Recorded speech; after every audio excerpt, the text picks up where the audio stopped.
भाजप आज राज्यभरात आंदोलन करणार आहे। महाविकास आघाडीच्या मोर्चाला उत्तर म्हणून हे आंदोलन केलं जाईल। मुंबईमध्ये महायुती दादर इथं आंदोलन करेल।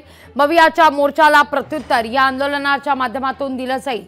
तर नागपूरमधल्या आंदोलनाचं नेतृत्व चंद्रशेखर बावनकुळे करणार आहेत।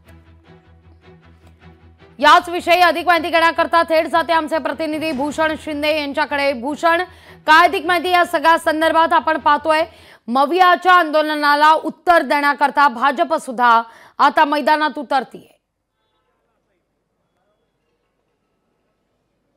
नक्कीच लागवी कुठेतरी आज महाविकास आघाडीचं एक मोठं आंदोलन पार पडणार आहे। त्या आंदोलनाला कुठेतरी उत्तर देण्यासाठी प्रति आंदोलन आज भाजपकडून केलं जात आहे। सध्या आपण दादरमधील कैलास लसीजवळ आहोत। इथे आपण पाहू शकता एकंदरीत मोठा स्टेज आपल्याला बांधताना पाहायला मिळत आहे। या संपूर्ण स्टेजवरती आज भाजपचे अनेक कार्यकर्ते किंवा नेते इथे आपल्याला उपस्थित राहताना पाहायला मिळणार आहेत। स्वतः मुंबईचे भाजप अध्यक्ष आशिष शेलार इथे येणार आहेत। त्यासोबतच प्रसाद लाड देखील इथे येणार आहेत आणि कुठेतरी संपूर्ण आंदोलन पार पडणार आहे। कुठेतरी आज महाविकास आघाडीचं आंदोलन आहे, त्या आंदोलनाला प्रत्युत्तर देण्यासाठी संपूर्ण आंदोलन आहे।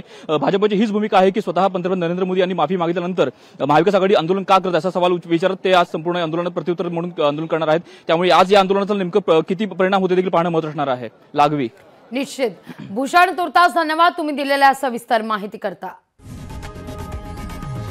लोकशाही मराठी ऐका, पहा, जागरूक रहा।